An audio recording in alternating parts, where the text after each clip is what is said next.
ceux qui montent dans le car, ceux qui descendent. Au fur et à mesure, c'est ainsi la vie.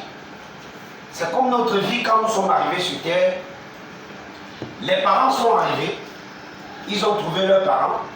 Le train aussi a commencé. Pendant que d'autres montent, d'autres descendent. D'autres montent, d'autres descendent. Nous aussi, on a pris les rênes de la conduite. Nous aussi, on fait des enfants, on va mourir et les enfants vont aussi continuer. Parfois, certains enfants montent, ils descendent même avant que nous n'arrivons.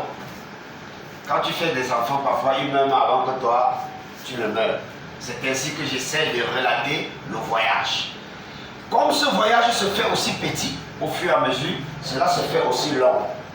Comme ça se fait aussi sur la voie d'Allah, comme ça se fait aussi sur la voie des hommes. Alors nous sommes ici, nous cherchons à comprendre et à savoir comment ce voyage se fait sur la voie d'Allah. Comment nous sommes capables de quitter du début jusqu'à la destination. Et plusieurs personnes sont dans le bus, mais ils ne savent pas où ils vont. Chacun marche comme il veut, il entre, il sort. Et d'autres même ne sont pas attentifs sur ce qu'on dit. C'est ainsi la vie. Le paradis n'est pas pour tout le monde. Mais on souhaite que tout le monde entre. Pour celui qui veut entrer, il prête attention.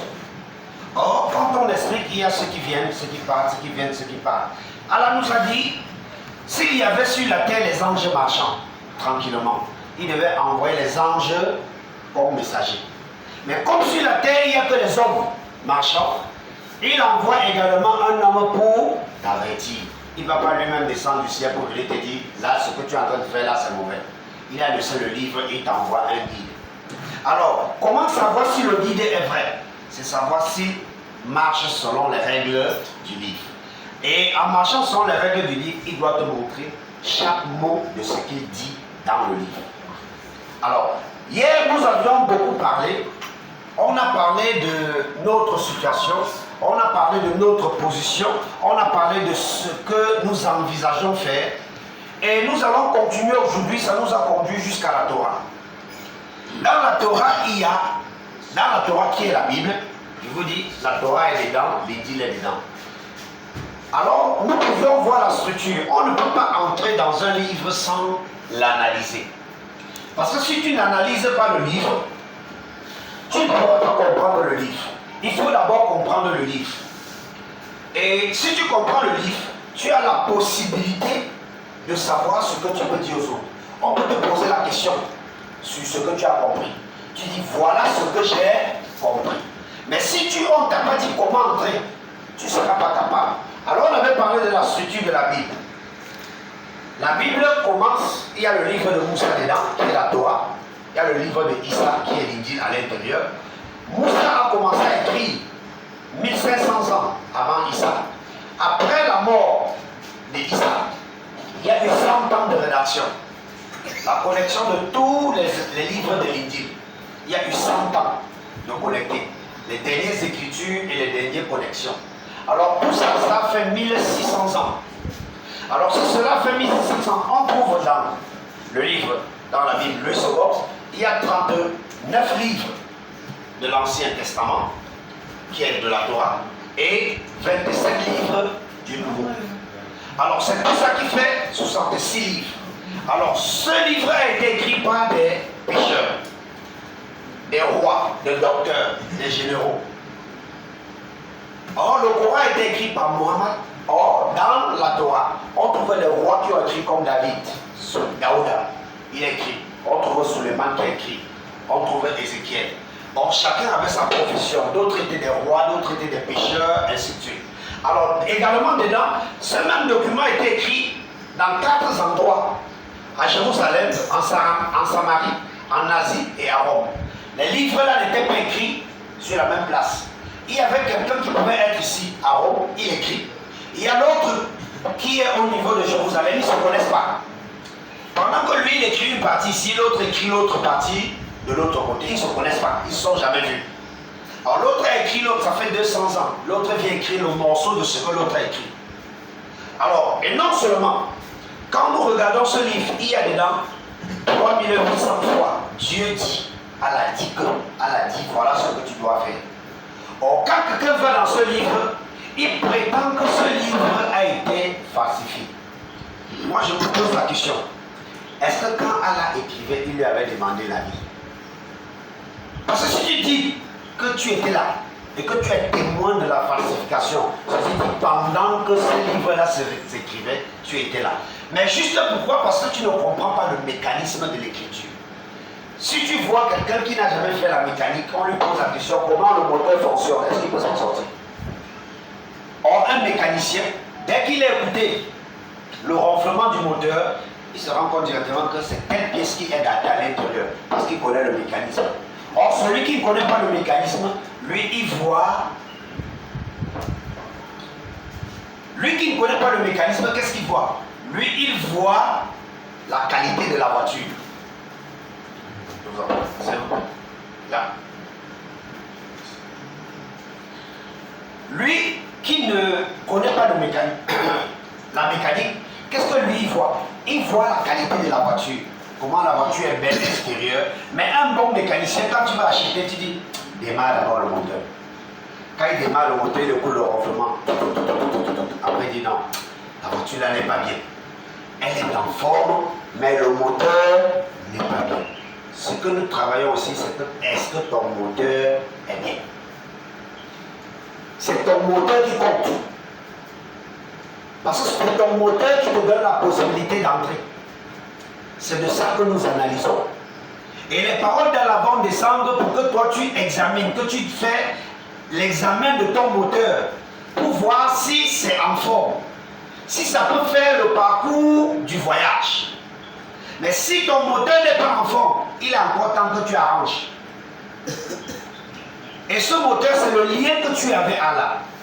Si ce lien est rompu, si ce lien n'est pas établi, tu es en situation irrégulière, tu es en danger. Alors, tous ces gens qui ont écrit le livre, comme je vous ai dit, il y a les rois, il y a les docteurs, il y a les pêcheurs. Alors, tous les livres, toute la rédaction de ce qui est contenu dans la Torah et de l'Injil, c'est fait en 3600 ans. Il y a eu un écart d'écriture de 3600 ans. Parce que Moussa, lui, il a écrit 1500 ans avant Issa, 100 ans après Issa, et nous avions ici la totalité des deux temps, 1500 ans et 100 ans, nous avions 3600 ans de temps de rédaction. Alors, et la surprise est que, comme je disais, tous ces livres ont été écrits dans 4 endroits, parce que 4 continents. Jérusalem, Samarie, Asie et Rome. C'était pas sur la même place. On pouvait trouver quelqu'un qui écrit à Rome, l'autre à Jérusalem, ils ne se connaissent pas. Il finit, il laisse, il meurt. L'autre aussi qui écrit de l'autre côté, il finit, il meurt. L'autre finit aussi, il meurt. Et Allah nous a donné la possibilité d'entrer dans ce livre. Il y a la manière d'entrer à l'intérieur. Si tu n'entres pas dedans par la bonne façon, tu ne vas pas t'en sortir. Et nous sommes ici afin d'entrer à l'intérieur et devenir des mécaniciens de la parole. Et quand on dit mécanicien, c'est-à-dire tu sais ce que tu fais, tu sais où tu vas, tu sais comment marcher dedans, tu sais reconnaître qui connaît la mécanique, qui ne connaît pas. Si toi tu es, pardon je vous en prie, vous faites quoi dans la vie? Vous êtes un agent de la mairie centrale. À supposer vous êtes agent de la mairie centrale et vous rencontrez, vous vous rendez à Yopougon et vous rencontrez un autre agent de la mairie centrale. Tu lui demandes, il y a exactement un élément qu'on vous demande comme agent, soit la pièce, la carte professionnelle. Tu lui demandes sa carte professionnelle. Il te dit, je n'ai pas de carte professionnelle. Pourtant, tu sais qu'à Yopougon, tous les agents de la mairie ont la carte professionnelle. Tu sais directement, c'est un faux. Tu as directement la compréhension que celui-là c'est un faux. Pourquoi? Parce qu'il n'a pas le premier élément identifiant un agent de la mairie. Il en est de même. En matière d'Allah, quand tu as compris la vérité, tu es capable de connaître quelqu'un quand il est faux. Quand il commence à parler, tu sais que lui-là, il est faux. Tu sais qu'il est faux. Parce qu'il y a des petits éléments, c'est pas beaucoup, des petits éléments que tu lui poses. Il n'arrive pas à te répondre. Or, nous sommes ici pour que vous vous examinez. Pour que tu te connais d'abord. Tu dois d'abord te comprendre. Une fois que tu t'es compris, tu as maintenant la possibilité de connaître celui qui est dehors. Parce que si tu ne te connais pas, tu ne peux pas connaître celui qui est dehors. Voilà pourquoi depuis hier, nous avons avancé. Mais dans ce livre, nous avions eu les faits présents, les faits passés et les faits futurs. Dans les faits présents, nous avions eu cet élément de Jérémie, de Ésaïe, pardon, dans les années 70, dans les années 700 ans avant qu'il s'en arrive. Le prophète Ésaïe avait écrit: je revais les cieux d'obscurité et je ferai d'un sable leur couverture. Allah lui a dit d'écrire. À l'époque, il n'y avait pas d'appareil qui soit capable d'aller dans les cieux et filmer. Il n'y avait pas la technologie. Or, il n'y avait que la seule qui était capable de voir cela. Alors, dans les années 1960, les Américains ont envoyé les premiers astronautes dans l'espace. Après le firmament, ils se sont rendus compte exactement que après, quand tu traverses tout le bleu que tu vois là, tout le reste c'est le noir. Allah a dit vrai. Et un homme va venir dans ce livre et que le document est vrai. Parce qu'il n'a pas compris ce verset. Alors, comme ça ne suffit pas, il dit au prophète Job, même plutôt, il étend le septentrion sur le vide et suspend la terre sur le néant. Il y a Galilée qui avait dit, pour ceux qui connaissent l'histoire, on l'a tué. Quand il avait dit que la terre est suspendue sur le vide, on l'avait tué. Or, pourtant, il avait dit la vérité. Il y a quelqu'un qui avait d'abord dit ça. Dans la Torah, ça existait. Mais ceux qui l'ont tué n'étaient pas au courant que cela était vrai. Or, aujourd'hui, tu as la possibilité de regarder. Tu peux vérifier, même par Internet. La terre est suspendue sur le vide. Rien ne suspend la terre. C'est une boule. Alors cette boule, Allah nous fait comprendre également dans le Coran. Il a créé les cieux sans piliers. Tout ce qu'il y a, il n'y a pas de piliers. Or, si tu parles et que tu n'as pas compris tout ce que nous sommes en train de dire, quand on va dire qu'il a créé les cieux sans piliers, tu vas bien comprendre. Or, le Coran est un rappel de ce qui est dans la Torah. Voilà, il a dit dans la Torah, il fait le rappel. Il n'a pas besoin de trop crier. Il a créé les cieux sans piliers, il s'est arrêté là. Or, il fallait que nous rentrions d'abord pour voir le début. Afin, quand tu arrives ici, il dit il a créé les cieux sans piliers. Maintenant, quand tu t'assois, pendant que tu parles, tu vois sa loi même dans ta compréhension. Tu commences à voir. On va plus venir te dire. Tu commences à voir. Même si on a encore quelqu'un qui parle de ça, tu vas dire non, non. Le verset là est dans la Torah. Quand tu prends les images, tu mets à côté, tu dis regarde-toi, mais verset, ce n'est pas ça. C'est comme ça que se fait la vérification. Alors, comme ça ne suffit pas, en effet, les perfections invisibles de Dieu, sa puissance est éternelle et sa divinité se voit comme à l'œil depuis la création. Quand on les considère dans ses ouvrages, ils sont donc inexcusables. Les perfections invisibles de Dieu, sa puissance est éternelle. Nous dit que la puissance d'Allah est éternelle. C'est quelque chose qui ne s'arrête pas. Donc si quelqu'un parle d'Allah, si tu as un enfant et que tu cries qu'Allah t'a donné un enfant éternel. Est-ce qu'un enfant est éternel? Si tu as une voiture, tu cries qu'Allah m'a donné la voiture est éternelle. On doit voir ce qui est éternel. Ce qui est éternel. Allah ne se qualifie pas des choses qui existent toujours. Des choses qui ne s'arrêtent pas. Des choses qui existent. Alors, nous allons parler de la création. Le Coran nous rappelle que la création des cieux et de la terre est quelque chose de plus grand que la création des gens. Alors, dans cette affaire, nous avions les planètes.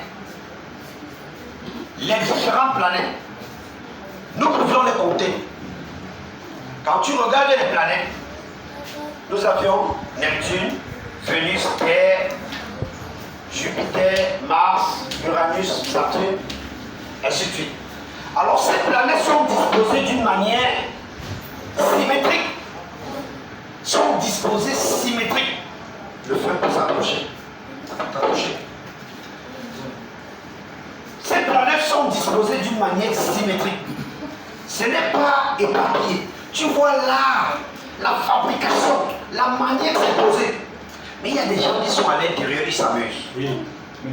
Alors nous avons également le soleil. Est-ce que tu sais que le soleil n'a jamais bougé? Le soleil n'a jamais bougé depuis que la Terre existe. Le soleil, c'est l'élément qui ne bouge pas. C'est en une seule position. Tous les autres éléments viennent tourner autour. Or, nous pensons que le soleil bouge. Or, le soleil ne bouge pas. C'est nous qui bougeons. Mais on ne sait pas qu'on bouge. le soleil a pris une position. Tous les autres éléments viennent tourner. C'est pas une boule de feu qui est là. Tous les éléments viennent tourner au côté. Alors, également, Dieu nous a donné la possibilité de nous positionner à un endroit où il y a la bonne vie. La terre que nous sommes dedans, voilà. Nous occupons la 3e position des planètes, après Mercure et Vénus. Là où nous sommes dedans. Si nous avançons, on brûle. Si on recule, on gèle. Et nous passons sur la même ligne. Nous tournons autour du soleil sur la même ligne depuis la fondation du monde. Depuis que la terre existe, on tourne. Nous ne nous sommes jamais arrêtés. Nous sommes à 150 millions de kilomètres du soleil. Voilà la position que la terre occupe. Ça, c'est la terre. Voilà le soleil. La distance qui sépare le soleil et la terre, c'est 150 millions de kilomètres. Imagine-toi un instant. Si on avance, on brûle. Si on recule, on gèle. Allah s'est arrangé à nous positionner à un endroit tellement agréable, mais l'homme n'est pas conscient de la position où il se trouve. Et comme ça ne va pas, également la Lune est à 380 000 km. Nous avions appris à l'école le méridien et l'équateur, pour tous ceux qui étaient à l'école. Le méridien est la ligne qui quitte du pôle nord au pôle sud en coupant la Terre en deux. Ça fait un angle droit au centre du monde, au centre, les deux lignes se croisent au Gabon. Le pays qu'on appelle le Gabon, dans la ville de Ndjolé. Quand tu arrives là-bas, tu trouves un point. Les deux lignes là se croisent là-bas. Il y a un endroit, il y a un point. Et ce point-là, à cet endroit, de cette terre et la Lune, nous sommes à 380 000 km. Celui-ci est l'équateur. L'équateur qui du soleil en coupant la terre en deux. Et beaucoup à l'école, on nous a appris l'équateur et le méridien. Beaucoup racontent ou récitent sans comprendre ce qu'ils disent. Alors, dans cette affaire, la Terre non seulement fait un mouvement de rotation et de révolution. On nous a appris ça à l'école. Et il y a un mouvement de rotation et de révolution. Dans ce mouvement de rotation, la Terre tourne sur elle-même. C'est 1600 km/h. 1600 km/h et fait une révolution de 108 000 km/h. Et depuis que la Terre était, ça tourne. Est-ce qu'on vous a dit un jour que non, ça va tomber? Il faut absolument qu'on vienne on met le carburant. Allah dit que c'est éternel. Or, si quelqu'un parle de la puissance d'Allah, s'il parle des choses qu'il n'a pas maîtrisées, tu vas peut-être te dire, est-ce que celui-là connaît même le Allah qu'il adore? Parce que pour parler d'Allah, il faut comprendre la grandeur de la création. Voilà pourquoi il te dit, quand tu veux me connaître, va dans la création. Voilà pourquoi il disait à Abraham, quand il dit, ainsi avons nous montré à Abraham le royaume des cieux et la terre. Donc il a présenté à Abraham la création. Si tu veux me connaître, regarde la création. Je ne suis pas celui qui dit à la que tu penses. Ça, tu dis que tu vas aller bagarrer pour moi. Alors quelqu'un qui a créé ça là, tu peux aller bagarrer pour lui. Entre vous deux, qui va bagarrer pour l'autre? Quelqu'un qui pose les actes comme ça, entre vous deux, qui peut bagarrer pour l'autre? Est-ce que c'est lui qui peut bagarrer pour toi ou c'est toi qui peux bagarrer pour lui? C'est lui qui bagarre pour toi. Parce que les gens, tu les trouves dehors en train de bagarrer pour Allah. Regardez, les gars là, ils ne me connaissent pas. Ils ne me connaissent pas. Parce que la manière qu'il est grand. Mais un individu, un ring, c'est comme tu es à la maison avec un enfant. Tu vois un plus costaud derrière lui qui va le taper. Quand il est en train d'arriver, il veut bagarrer, l'enfant dit que papa laisse. Il va aller bagarrer. Quand tu vois l'enfant, pourtant celui qui va le taper, il va fuir, il va seulement s'écraser de l'autre côté. Or, les hommes qui n'ont pas compris ce qu'ils font, les hommes qui n'ont pas compris comment on doit fonctionner, qu'est-ce qu'ils font? Ils se donnent la possibilité de chercher à faire les choses d'Allah, pourtant ils ne sont pas capables de faire. Or, il faut le connaître avant de l'apprendre. Si tu ne le connais pas, comment seras-tu capable de l'adorer? Tu ne peux pas l'adorer. Or, nous sommes ici pour le connaître. Nous sommes ici. Nous voulons connaître le Dieu qu'on adore.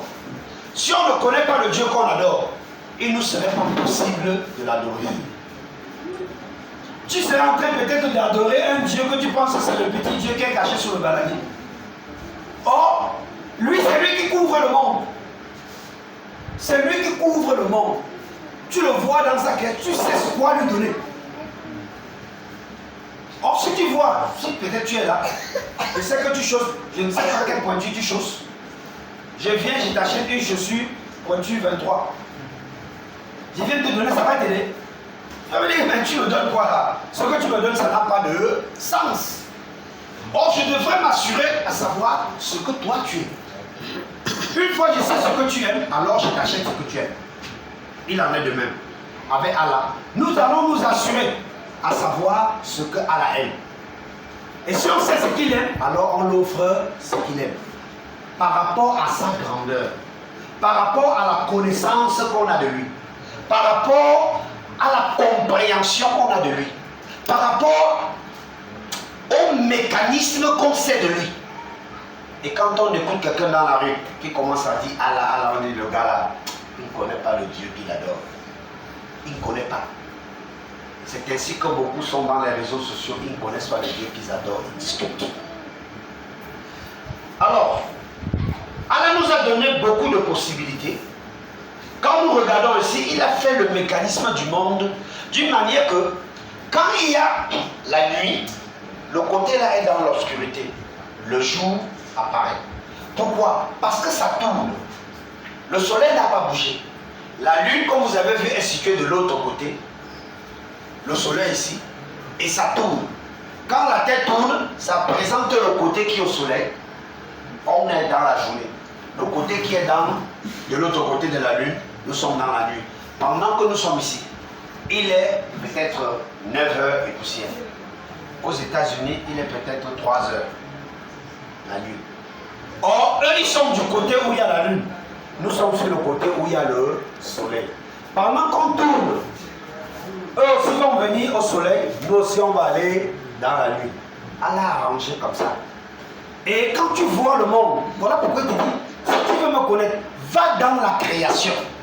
Si tu ne vas pas dans la création, tu ne peux pas me connaître. Et quand tu vas dans la création, tu comprends le mécanisme. Alors, il nous dit Dieu est grand, mais sa grandeur nous échappe. Il attire à lui les gouttes d'eau et les réduit en vapeur et forme la pluie. Les nuages la laissent couler. Il la répand sur la foule des ordres. Alors, dans ce verset, ça nous parle du cycle de l'eau. Or, on nous a appris le cycle de l'eau en classe de CM1, ainsi de suite. Pourtant, Allah a parlé du cycle de l'eau depuis très longtemps. L'évaporation, la condensation et la précipitation. Alors, il nous donne également les mécanismes pour comment il fait pour nous nourrir. Et qui comprendra le déchirement de la nuit et le fracas de Satan. Voici étant autour de lui sa lumière, et il se cache juste dans les profondeurs de la mer. Par ces moyens, il juge les peuples et il donne la nourriture avec abondance. Nous avions appris que quand nos mamans ont souvent cultivé, quand il pleut beaucoup, on commence à dire non, cette année il y aura beaucoup de nourriture. Pourquoi? Parce que quand il pleut, il y a des atomes d'oxygène et d'hydrogène qui se retrouvent dans l'espace. Quand les éclairs passent, il y a un champ magnétique qui s'exerce. Ça les sépare. Les atomes d'hydrogène tombent sur la terre, fertilisent le sol, l'oxygène reste, nous respirons. Allah est grand. Or, tu es dans quelque chose que tu ne connais pas. Il n'a pas besoin de nous dire ça.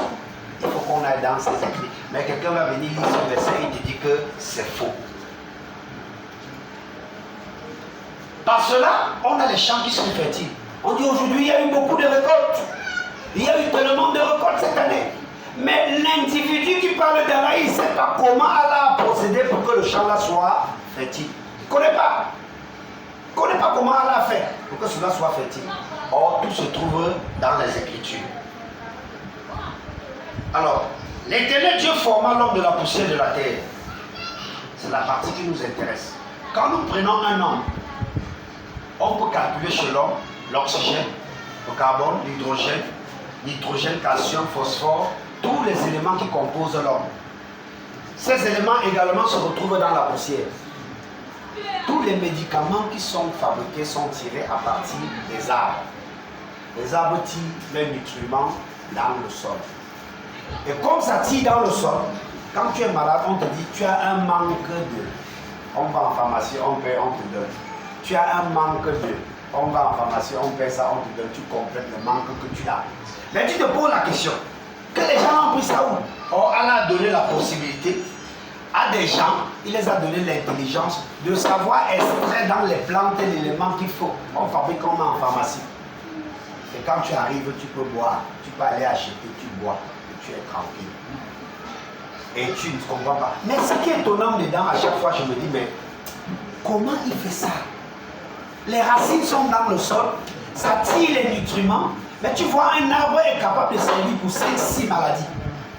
Et chaque élément a sa position. La feuille tire ses vitamines, le tronc tire ses vitamines, l'écorce tire, les fruits tirent, les noyaux tirent. C'est qu'à l'intérieur, ça dépasse l'entendement de l'homme. Mais ce sont des choses pareilles que l'homme devrait regarder et s'interroger.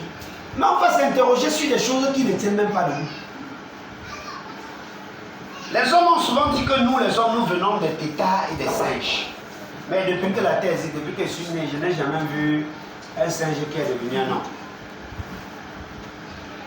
À l'âge de 8 jours, tout mâle parmi vous sera circoncis selon vos générations, qu'il soit né dans la maison ou qu'il soit acquis à prix d'argent de tout fils d'étranger, sans appartenir à ta race. Alors, beaucoup de personnes circoncient l'enfant à 8 jours. Mais ils ne savent pas pourquoi ils circoncient l'enfant à 8 jours. Pourquoi circoncient l'enfant à 8 jours? Ils vont dire que non, c'est ce que Allah a dit, mais quel avantage, disons. Or, ceci a un lien scientifique. Quand un enfant est né à 3 jours, les enzymes cicatrisants commencent. À 10 jours, ça atteint les 100%.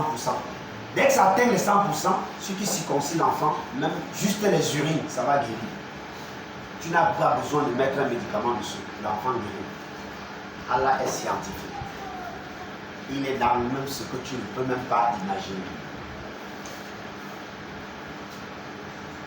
Il nous rappelle encore, il a sa façon de parler. Et si nous ne comprenons pas sa façon de parler, on ne va pas comprendre son langage. Qu'est-ce qu'il nous dit? Il dit au prophète Job, c'était depuis, il lui dit, la terre d'où sort le pain est bouleversée dans ses entrailles comme par le feu. Le pain là, ce n'est pas le pain qu'on achète à la boutique, c'est ta nourriture que tu manges. Mais celui qui arrive là-bas, il ne comprend pas qu'il va voir pain, il dit, mais est-ce qu'à l'époque là, il y avait le pain? Lui, il va plutôt voir le pain qu'on fabrique avec la farine. Pourtant, il s'agit de pain qu'on a comme du repas, des aliments qu'on cultive. Il dit, la terre d'où sort le pain est bouleversée dans ses entrailles comme par le feu. Quand nous prenons la structure de la terre, voilà comment Allah a constitué la terre. Il y a les couches. Voilà la partie où nous marchons. Nous descendons de 30 km. Il y a ici 3700 km qui est effacé. Cette partie, cette distance. Alors nous descendons. Après là, pour atteindre le noyau central qui est à 5000 degrés. Donc ceci dit, tu es à l'aéroport. C'est ici, ça te brûle. Donc ça se retrouve à l'aéroport. Toi, tu es ici, ça te brûle. Et là, vous vous rendez compte, ceux qui sont souvent morts dans des éboulements, peut-être la terre est tombée, ça les a fermés. 30 minutes ou 1 heure de temps après, quand on les enlève, c'est comme si on les avait versé de l'eau chaude. Tu vois, la peau commence à quitter. Parce que plus tu descends, plus ça chauffe. Plus tu descends, plus ça chauffe. Plus tu descends, plus ça chauffe. Alors il peut te donner cette conclusion dans le Coran en disant, voilà la création d'Allah, montrez-moi donc ce qu'ont créé ceux qui sont en dehors de lui. Mais les injustes sont dans un égarement évident. Parce qu'ils ne savent pas. Allah. Ce n'est pas. Il faut comprendre le Dieu que tu adores. Parce qu'Abraham lui-même, pour pouvoir l'adorer, il avait compris. Il n'allait pas l'adorer parce qu'il fallait l'adorer. Il avait compris le Dieu qu'il adore. Donc quand j'ai parlé de la sourate 615, ainsi avons-nous montré à Abraham le royaume des cieux et la terre, afin qu'il fût de ceux qui croient avec conviction. On doit te faire, ce sont les mêmes démonstrations. Mais sauf qu'à l'époque d'Allah, c'est Allah qui pouvait lui dire voilà. Mais aujourd'hui, il nous a permis d'avoir la science pour nous expliquer cela facilement.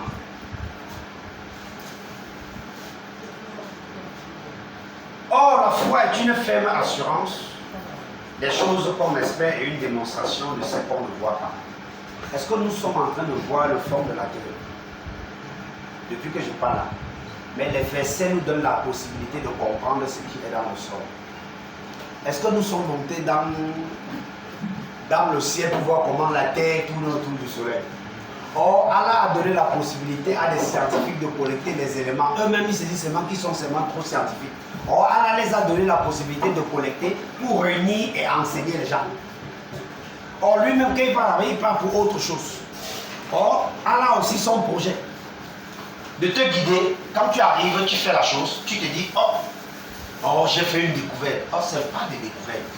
C'est des choses qui existent déjà.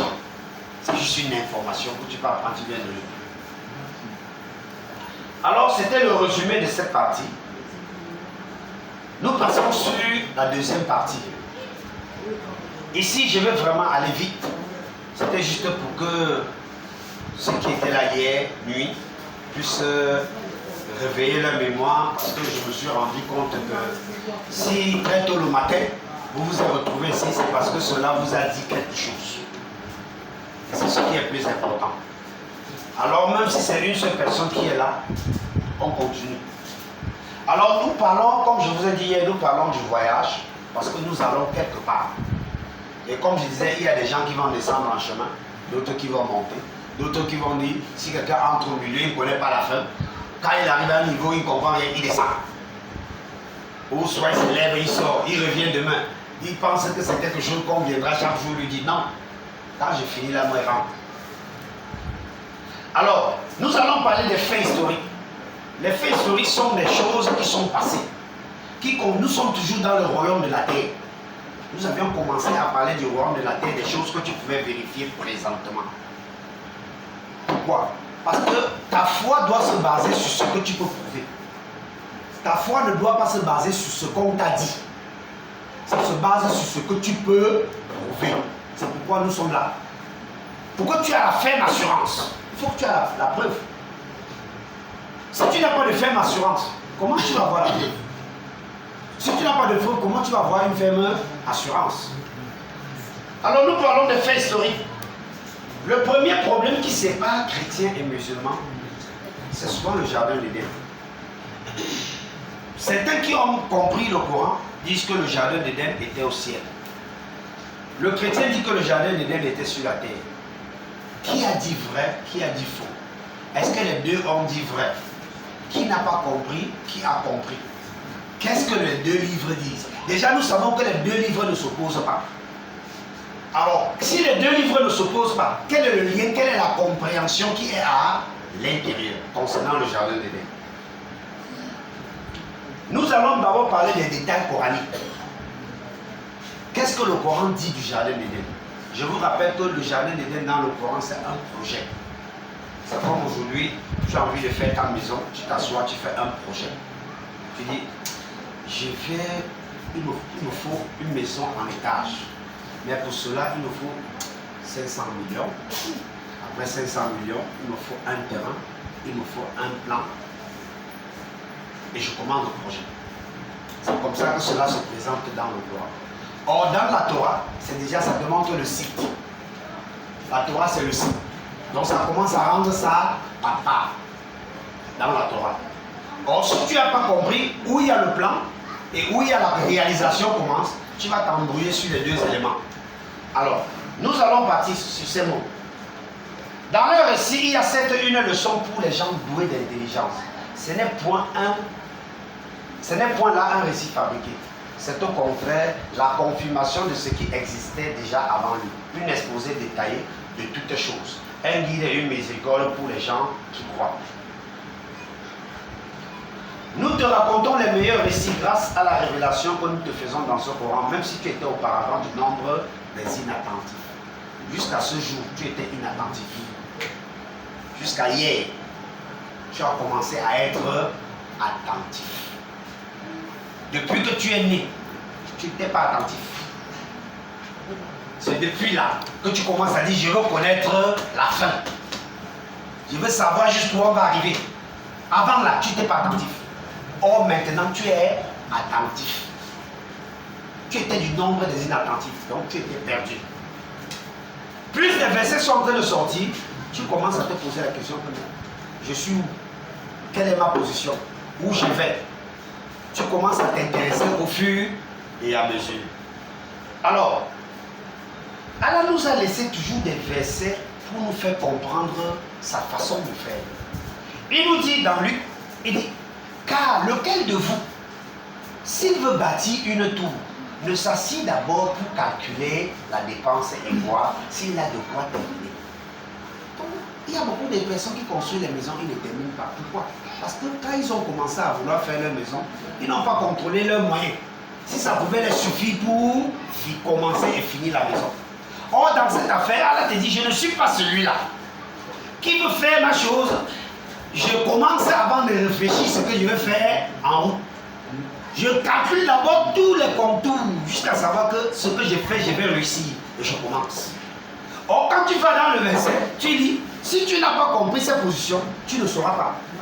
Il dit, lequel de vous, s'il veut bâtir une tour, ne s'assied d'abord pour calculer la dépense et voir s'il a de quoi terminer. De peur qu'après avoir posé les fondements, il ne puisse l'achever et que tous ceux qui le verront ne se mettent à le railler en disant, cet homme a commencé à bâtir et il n'a pas achevé. On dirait, ouais, le monsieur là, il est venu ici, il a commencé une maison, il a seulement voulu construire. Après que il a arrêté. Oh, ils vont penser qu'il avait beaucoup d'argent. Et que non, elle a dit que quand je fais ma chose, on ne va pas dire ça derrière. Quand je fais, je finis. Je fais bien. Je ne fais pas à moitié. Alors, si nous sommes ici, pour comprendre comment Allah a fait ces choses, c'est pour savoir comment il a préparé, comment il a arrangé, quelle est la position qu'il avait avant de faire des réalisations. Et là, ça commence à nous dire, ça c'est un Allah prévisible. C'est pas un jeu. C'est pas un jeu. On commence à se poser la question, est-ce que le Allah qu'on adore là, est-ce que c'est un amateur? Parce qu'on peut croire que c'est un amateur. Pourtant, ce n'est pas un amateur. C'est très important. Alors, nous parlons de cette position du jardin d'Éden dans le Coran. Tout ça, c'était pour vous donner la possibilité de comprendre le projet. Qu'est-ce qu'il dit? Quand je l'aurais bien formé et lui aurait insufflé de mon esprit, jetez-vous devant lui prosterné. Si tu n'as pas compris ce que j'ai dit hier, il te serait difficile de comprendre ce que j'ai dit aujourd'hui. C'est une suite. Or, nous ici, on parlait de la création et de la formation de l'homme. Hier, quand Allah avait créé l'homme, il lui avait formé. Alors, la partie qui était devant, quand j'avais dit ça va nous servir plus loin, c'était ça. Jetez-vous prosterner devant lui. Allah parlait de Iblis. Or, à l'époque, quand Allah formait Iblis, formait Adam, Iblis existait. Est-ce que Iblis est physique? Est-ce que quelqu'un a vu Iblis avec les yeux? Iblis est spirituel. S'il intervient dans une situation spirituelle, tu comprends que ce n'était pas physique. Parce qu'il y a un élément spirituel qui était dedans, qui était Iblis. On parlait d'un élément physique, Iblis. Et s'il parle d'un élément qui est spirituel à l'intérieur, tu comprends que ce n'était pas physique. C'était une situation spirituelle. Or, c'est comme ça qu'il faut le comprendre. Parce que si tu dis que le jardin d'Éden était au ciel, il te dit qu'il a formé l'homme. Si tu as compris la formation de l'homme, c'était à terre. S'il te dit que Iblis était dedans, tu comprends directement. À cette époque, quand il créait Adam, Adam avait le côté physique et le côté spirituel. Donc les trois, Allah, Adam et tous les autres pouvaient se comprendre. Parce que Adam avait l'esprit d'Allah en lui. Alors il pouvait dire ici, et dès que je l'aurais harmonieusement formé et lui aurait insufflé de mon esprit, j'étais vous prosterné devant lui. Alors, il continue. Nous avons créé, puis nous vous avons donné une forme. Ensuite, nous avons dit aux anges, prosternez-vous devant Adam. Ils se prosternèrent à l'exception d'Iblis, qui ne fut point de ceux qui se prosternèrent. C'est Iblis qui refuse de se prosterner. Alors, comme je disais, est-ce que Iblis est physique? Tu l'as déjà vu? Nous comprenons que ceci était dans le cadre spirituel. C'était pas sur le cadre physique. Or, beaucoup de gens, ce verset les échappe. Et dès que ça t'a échappé, tu ne peux pas comprendre les autres. Or, voilà le verset maintenant qui les trouble. Allah dit, descends d'ici. Tu n'as pas à t'entrer d'orgueil. Sors, te voilà parmi les maîtrisés.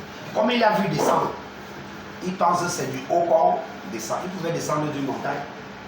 Il pouvait descendre d'une colline. Ce n'est pas toujours descendre du ciel. Or, si tu n'as pas compris, tu vas te dire que descendre, rien que le mot descendre là, ça a troublé tout le monde. Parce qu'il n'a pas compris à quel moment la transition se fait. Parce qu'il n'a pas la vérification de la Torah. Il ne sait rien ce qu'il y a dans l'Injil. Or, quand il arrive ici, il dit seulement descendre, il dit que non, c'était au ciel. Le sujet là va les faire discuter toute une vie, ils n'auront jamais de réponse. Non, c'était au ciel. Non, on a dit descendre, il s'accroche sur le mot descendre. Il cale là-dessus. Il reste sur le mot descendre. Alors, dis, voici ma voix. J'appelle les gens à la religion d'Allah. Moi et ceux qui me suivent. Nous basons sur une preuve évidente. On ne fonctionne pas sans preuve.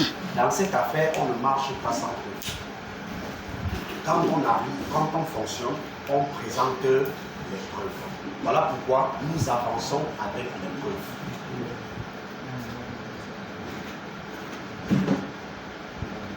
Allah nous a dit qu'il a donné les preuves détaillées à Moïse. Il a donné le livre complet à Moïse. Et les preuves détaillées. Alors, comme il a donné les preuves détaillées à Moïse, nous allons aussi aller voir Moïse pour comprendre ce problème de jardin d'Éden. Voilà pourquoi il fallait que nous comprenions d'abord le problème du jardin d'Éden dans le Coran et que ça nous donne la possibilité de comprendre plus clair dans la Torah. Pour que le doute là quitte de notre tête. Parce que tant que le doute là est là, on ne peut pas savoir où on va. Or ici, j'apporte les éléments pour que chacun de nous soit capable de comprendre à quel niveau il y a le doute. Le doute se situe où? Parce que si tu n'as pas compris, parce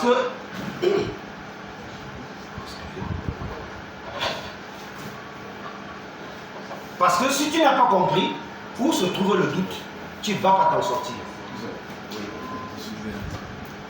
Nous avons donné à Moïse le livre complet en récompense des biens qu'il avait fait et comme exposé détaillé de toutes choses. Alors nous allons voir Moïse pour comprendre les détails qu'Allah lui a donnés. Nous parlons des preuves. Les preuves, pour qu'il y ait preuve, il faut qu'il y ait des faits. On ne peut pas dire que quelqu'un a volé et on ne montre pas ce qu'il a volé. Si on dit que tu as volé, il faut absolument qu'on montre ce que tu as volé. Donc pour qu'il y ait preuve, il faut des faits. Des faits, ça établit la vérité. Alors, pour Abraham, pour qu'il croit, il fallait absolument qu'Allah lui présente le royaume des cieux et la terre. Si Allah lui avait rien présenté, il ne devait pas croire. Alors, le jardin d'Éden là, est-il vrai? Où était localisé le jardin d'Éden? Qu'est-ce qui est arrivé au jardin d'Éden? Y a-t-il des évidences à son existence? Quand on dit évidence, est-ce qu'il y a quelque chose qui peut prouver que le jardin d'Éden a eu à exister? Est-ce qu'il y a quelque chose qu'on peut dire que non, exactement? Comme au village, il y a parfois les toilettes traditionnelles. On a creusé, on fait des caca dedans, on fait des selles dedans, on fait des selles dedans. Après 10 ans, quand tu reviens, tu te rappelles la première fois que tu venais encore t'asseoir dessus. Oh, c'est déjà plein. L'image là te revient comme si c'est aujourd'hui que tu venais encore t'asseoir premièrement. Parce que tu sais qu'à cet endroit, il y avait un trou. Tu peux encore te rappeler de tout ce que tu avais jeté dedans quand tu étais petit. Alors, qu'est-ce qu'Allah nous dit dans la Torah? Puis l'Éternel Dieu planta un jardin en Éden du côté de l'Orient et il mit l'homme qu'il avait formé. Allah dit que j'avais planté. Allah te donne maintenant la zone où il avait planté le jardin. Il dit le jardin était en Éden. Ce qu'on dit, ici ça s'appelle le garage, n'est-ce pas? On dit le jardin était dans la zone du garage. Voilà pourquoi on ne dit pas jardin d'Éden, mais le jardin était dans la zone du garage, du jardin. Alors, Allah nous fait comprendre qu'il a planté le jardin en Éden, du côté de l'Orient. Est-ce que l'Orient est au ciel? L'Orient est sur la terre. Et Allah te donne les directives. Comme tu peux retrouver, l'Éternel Dieu prit l'homme et le plaça dans le jardin. Et le plaça dans le jardin d'Éden pour qu'il le cultiva et pour le garder. Alors nous allons prendre la carte du monde et chercher l'Orient dessus. Il faut qu'on retrouve l'Orient. Et quand on va retrouver l'Orient, il faut que le livre nous guide afin que nous retrouvions avec exactitude la position où est le jardin d'Éden. Alors, en Orient, nous avions la Corée qui est de l'autre côté. Nous avions la zone là qui est appelée l'Orient. Nous allons contrôler si réellement c'était dans cette zone, parce que l'Orient c'est cette zone là où tu vois le sein. Alors nous allons vérifier si les fleuves, Allah nous a donné les coordonnées géographiques dans les Écritures. Là-dedans, il te dit comment tu vas aller. Il dit, un fleuve sortait d'Éden pour arroser le jardin. Et de là, il se divisait en 4 bras. Le nom du premier était Pichon. Il te donne le nom. Et que là-bas, il y avait un couteau qui sortait, ça divisait en 4. Le nom du premier était Pichon. Le deuxième était Guillaume. Le troisième était Iniquel-Outi. Le quatrième était Ephraim. Alors, ces fleuves qui étaient divisés et que chaque fleuve, ce couteau qui était divisé, chaque fleuve avait son nom. Nous allons rentrer dans la zone. Ça, c'est la partie arabe. Nous repartons en Orient. Le Tigre coule jusqu'à nos jours. L'Euphrate coule jusqu'à nos jours. Il est possible. Tu prends ton billet d'avion, tu t'en vas là-bas, tu vas voir encore les mêmes fleuves qui coulent, les deux là qui coulent encore aujourd'hui. Si sur 4, on a trouvé 2, ce n'est pas la moyenne. Et Allah nous dit encore où il a envoyé les 2 autres. Donc dans cette affaire, ce qu'Allah a dit et que c'est écrit, c'est vérifiable. C'est vérifiable, ce n'est pas l'invention. On n'invente pas, c'est vérifiable. Alors, quand tu te retrouves à cet endroit, nous pouvions conclure en attendant de trouver les 2 autres fleuves. On peut bien dire que le jardin d'Éden était dans cette zone. 2 sur 4, c'est déjà beaucoup. Mais en avant, nous dit où sont partis les 2 autres fleuves. Et frère, aujourd'hui, tu peux encore aller te laver dedans. On a construit, il y a des bateaux qui accostent déjà sur les côtés. Le Tigre est encore là. Ça passe même en ville. On a construit. Alors, il continue à nous donner les explications. Dieu fit l'étendue, il sépara les eaux qui sont au-dessous de l'étendue avec les eaux qui sont au-dessus. Et cela fut ainsi. Alors, nous fait comprendre comment il avait fait le monde. Il a pris le monde comme une boule. Il avait l'eau en bas, l'eau en haut. L'eau qui couvrait la terre au-dessus, qui était comme parapluie. Et nous, on était au milieu. En bas également, il y avait l'eau. Pourquoi? Il y a une raison à ça. Et nous allons expliquer la raison. Alors, à l'époque, les rayons ultraviolets, quand tu vas faire, quelqu'un a fait l'agriculture ici. Est-ce que quelqu'un a fait l'agriculture? Voilà. Tu connais faire le gémois, quand tu fais les jeunes petits, les petits, tu couvres d'abord, non? Tu vois, quand le soleil ne traverse pas, ça pousse vite. Quand tu enlèves ce qui est au-dessus, ça pousse encore vite. Pourquoi? Parce que les rayons touchent les jeunes plantes. Or, l'eau qui était au-dessus couvrait la terre. On pouvait le voir comme ça. C'est juste une image pour te donner la possibilité de comprendre. Alors, on pouvait trouver les grands arbres à l'époque. Pourquoi? Parce que la couche d'eau qui était au-dessus pouvait protéger la terre et les choses grandissaient tellement. Or, on pouvait avoir des dinosaures, des animaux de 5 mètres de hauteur. À l'époque. Alors, à l'avant, toujours te rappeler, cela fait partie des récits que nous te racontons concernant des cités. Les unes sont encore debout, tandis que d'autres sont complètement rasées. Encore des informations que tu peux avoir. Et que les autres, tu ne peux plus voir, mais les autres, tu peux encore voir. Or, il faudra absolument que celui à qui on a présenté vienne aussi te présenter. Pour que la possibilité, tu présentes aussi aux autres. C'est comme ça que ça marche. Toi, si tu ne vas pas les trouver parce que tu ne sais pas comment on retrouve. Alors, sûrement quelqu'un connaît cet animal. Exact. Imagine-toi aujourd'hui, c'est à peine 5 centimes. À peine 5 centimes. Mais à l'époque, on a trouvé les fossiles de 1. C'était 1 mètre.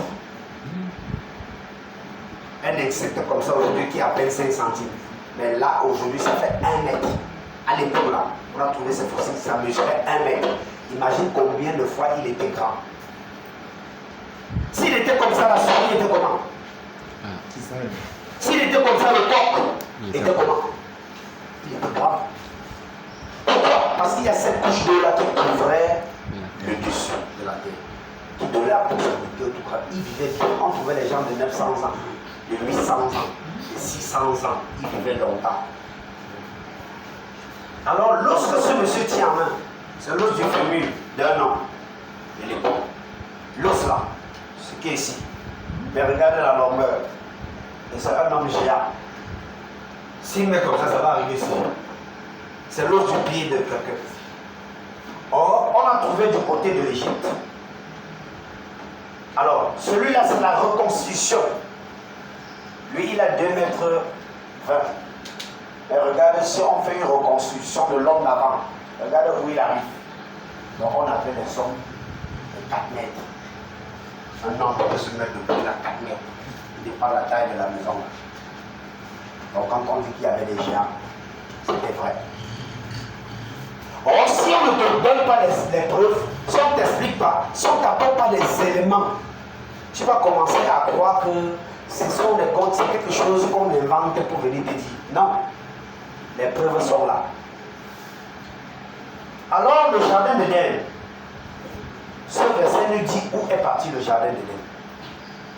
Il n'est plus sur la terre, mais le verset nous dit où il est parti. Il dit, voilà, Allah avait dit à Moussa, mais où il a envoyé le jardin d'Éden, il ne dit plus à Moussa. Il saute, il va dire à notre prophète qui est venu 500 ans après. Tu vas savoir ça comment? Tu vas entrer dedans, tu vas chercher dans le livre de Moussa. Or, la réponse n'est pas dans le livre de Moussa. La réponse est dans le livre de quelqu'un qui est venu 500 ans après. Tu vas te retrouver comment? Il dit quoi? À qui ressembles-tu ainsi en gloire et en grandeur parmi les arbres d'Éden? Tu seras précipité avec les arbres d'Éden dans les profondeurs de la terre. Attends. Tu vois, le langage qu'il utilise, si on dit, s'il disait, j'ai précipité le jardin d'Éden, ce serait très facile à comprendre. Mais il dit, tu seras précipité avec le jardin d'Éden. S'il dit, tu seras précipité avec ton habit, ça veut dire ton habit va rester. Quand tu pars avec ton habit. Donc c'est le langage qui est à l'intérieur. Si tu n'as pas compris comment ça fonctionne, tu vas toujours te poser la question, est-ce que je comprends? Est-ce que je comprends? Or, il te raconte une histoire directement en combinant avec l'autre. En passant que si tu arrives en te montre pas, tu ne vas pas voir. Tu ne vas pas voir. Alors, il te dit qu'il a envoyé le jardin d'Éden dans la terre. Or, il nous a dit dans Job, la terre d'où sort le pain est bouleversée dans ses endroits comme par le feu, que ça chauffe. À l'école, pour ceux qui ont fait la science, savent que la matière organique, quand ça rentre dans le sol, ça chauffe, ça devient le pétrole. Alors, quand c'est entré, ça a chauffé. Ceci est quand la femme est enceinte, elle va à l'hôpital, on fait l'échographie. Tu connais l'échographie, non? On voit comment le bébé est dans le ventre. Or, les Américains étaient en train de chercher Saddam Hussein. Ils ont scanné le désert. Quand ils ont scanné le désert, ils ont vu le lit du fleuve. Prenons comme, ici on peut dire, après 50 ans, l'endroit ce qui est derrière, comme la rigole, là, ça se ferme. Après 50 ans, après, quand on vient creuser, on sait quand même que l'eau passait là-bas. On a pu retrouver le lit du pigeon et lion. Alors le jardin d'Éden, qui était envoyé dans le sol s'est fermé et c'est devenu le bitume aujourd'hui. Tout le pétrole de l'Arabie Saoudite, quand tu vois toute la zone qui est dans le désert, ce sont les conséquences du jardin d'Éden. Le pétrole que tu vois en Arabie Saoudite, l'Irak, la Turquie, tout ça, c'est les déchets du jardin d'Éden qui a donné ce pétrole. Or, beaucoup de gens se posent pas la question, mais le pétrole là vient d'où? Le pétrole là sort d'où? Comment ils ont fait pour avoir le pétrole? Or, c'est ce qui était dans le jardin d'Éden. Ce sont les déchets qui sont chauffés, c'est devenu les bitumes.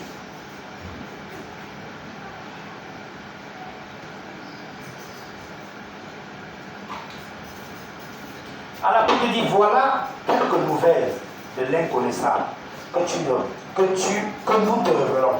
Tu ne le savais pas, ni toi, ni ton peuple.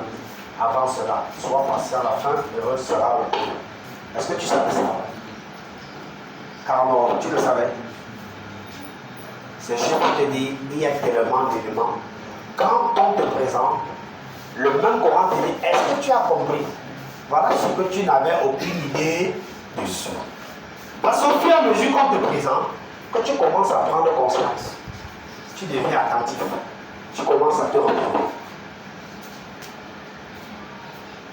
Et tu pouvais écouter quelqu'un qui avait compris, tu pouvais te dire maintenant ce langage. Voilà le langage de quelqu'un qui avait compris. Qui debout assis couché sur le côté invoque Allah et médite sur la création.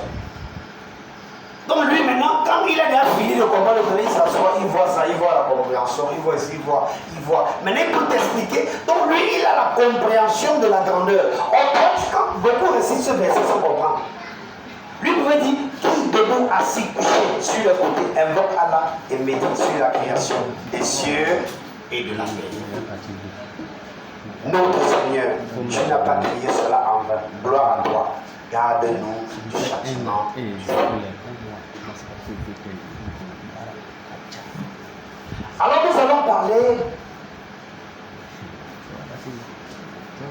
d'un autre élément très important qui est l'arche de Noé. Beaucoup de personnes ne savent pas ce qui s'est passé pendant le déluge. Il y a beaucoup qui ne savent pas. Deux secondes, je vous en prie. L'heure de la prière, c'est quelle heure? À midi 00. Ok. À 11h40. Voilà, à 11h40, on arrête, puis on prend une mission.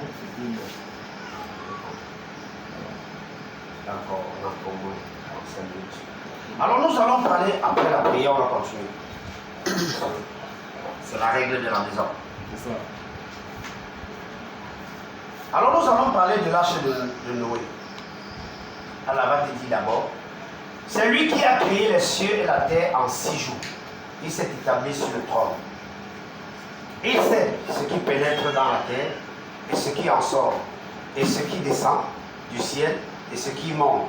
Il est avec vous, où que vous soyez. Et Allah observe parfaitement ce que vous faites. Il va te poser toujours cette question. Les récits de Moïse t'est-il parvenu? Est-ce que tu as reçu ce que j'ai envoyé à Moïse?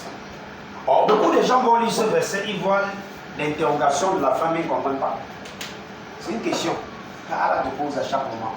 Est-ce que tu as reçu ce que j'ai envoyé à Moïse?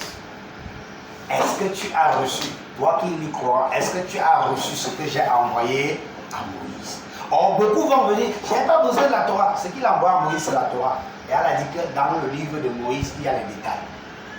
Or, il sait que c'est en allant voir les détails que tu vas comprendre avec exactitude ce qu'il veut que tu comprennes. Voilà pourquoi il te dit, est-ce que le récit de Moïse était-il parvenu? Est-ce que tu as reçu? Est-ce que ça arrivé dans tes oreilles? Parce que c'est dans les récits de Moïse que tu seras meilleur en religion. Parce que nous sommes en train d'entrer dans les récits de Moïse. Depuis là. Nous sommes en train d'entrer à l'intérieur.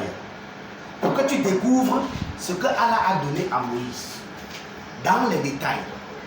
Que tu découvres tous les éléments que Allah a donné à Moïse. Parce qu'en comprenant ce que Allah a donné à Moïse, ça te donne maintenant la possibilité de savoir comment tu fonctionnes. Alors, pour que tu sois meilleur, tu dois te conformer à la loi. C'est obligatoire. Nous devons comprendre les nécessités au fur et à mesure. Et il en est de même. Dans la Torah, le musulman doit passer par la loi. Comme je disais hier, le chrétien aussi passera par la loi. Parce que si quelqu'un détourne l'oreille pour ne pas écouter la loi, sa prière même est une abomination. Toi-même, tu dois écouter la loi. Si tu n'as jamais écouté la loi, elle a dit que ta prière est une abomination. Quand tu pries là, ça l'énerve. Tu pries, ça l'énerve.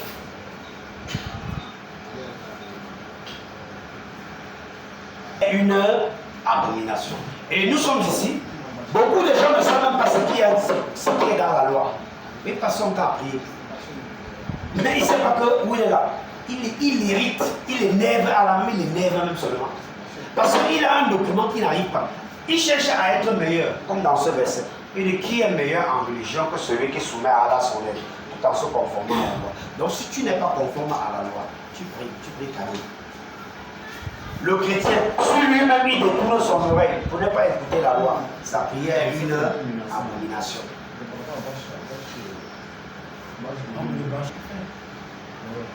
Voilà pourquoi ce verset continue à prendre place.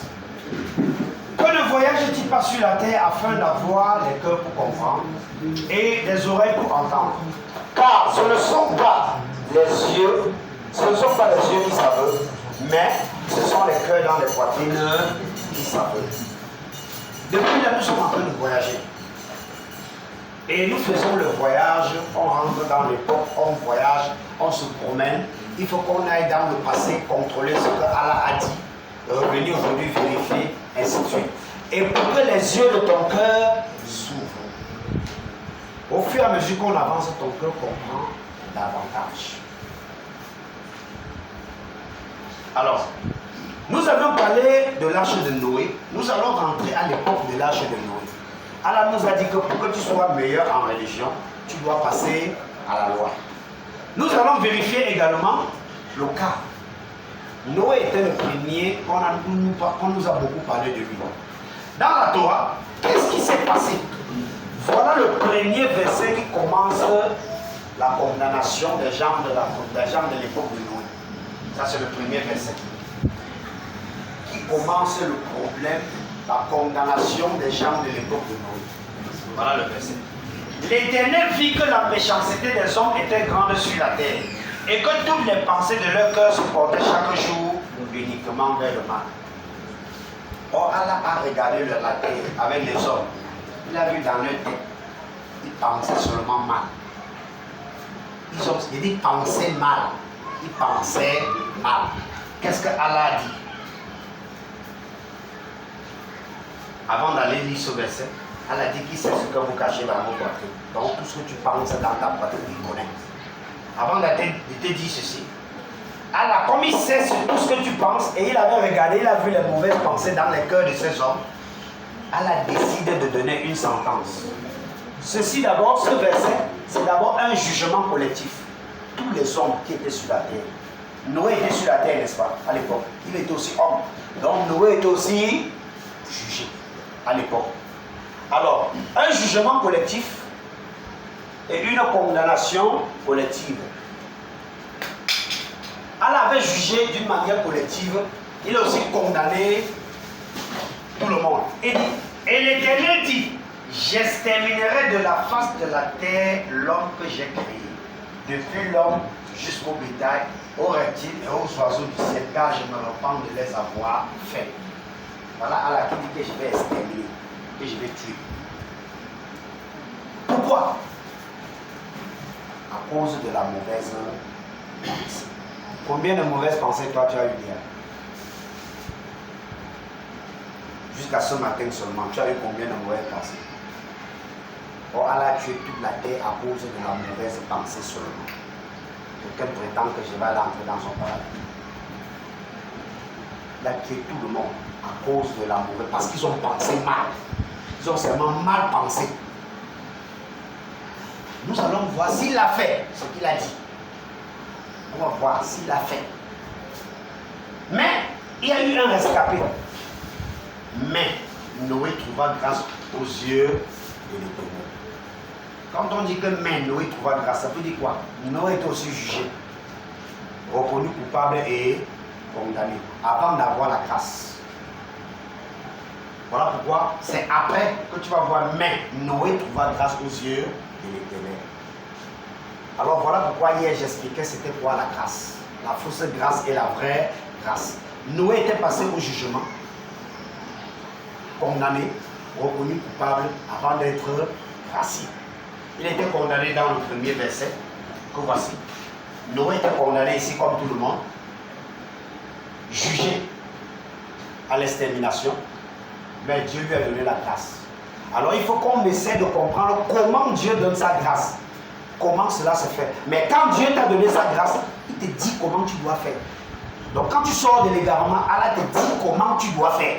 C'est plus toi qui fais. Tu ne fais pas parce que tu veux, tu fais parce qu'il te dit comment tu dois faire. Voilà pourquoi dans cette affaire, chacun veut faire comme il veut. Parce qu'il est encore dans l'égarement. Mais dès que tu sors, c'est Allah qui te dit comment tu dois faire. Nous allons regarder le cas de Noé. Il lui a donné la grâce. Donc Noé, comme j'expliquais hier, il n'était plus qu'affaire. Il a repris le vêtement, celui-ci a repris vie. Il est revenu en vie. Maintenant, il pouvait servir. Parce que quand c'est lui là, quand il revient en vie, c'est lui maintenant qui renoue le contact avec Allah. Il a la possibilité maintenant de travailler. Parce que Allah ne travaille pas avec quelqu'un qui a ça. Il travaille avec quelqu'un qui a déjà repris une vie spirituelle. Voilà pourquoi tu vas aller dans la sourate 260. Abraham pouvait dire à Allah, montre-moi comment tu ressuscites les morts. Parce que tant qu'il ne revient pas à la vie, il ne peut pas travailler avec lui. Il faut que tu reprends d'abord son souffle de vie pour que vous travaillez. Et quand tu as repris, tu suis la règle que lui te donne. Regardons ce qu'il dit à Noé. Et en passant, le même problème de vêtements dans l'Injil, ça parle de la nouvelle naissance. Jésus lui dit en vérité, je te le dis, si un homme naît de nouveau, il faut absolument également que cet élément revienne en vie. Or, dans le Coran, c'est le vêtement. Dans la Bible, c'est la nouvelle naissance. C'est le même problème. Ce qu'on appelle différence. Or, si tu arrives là-bas, tu ne sais pas comment distinguer ça.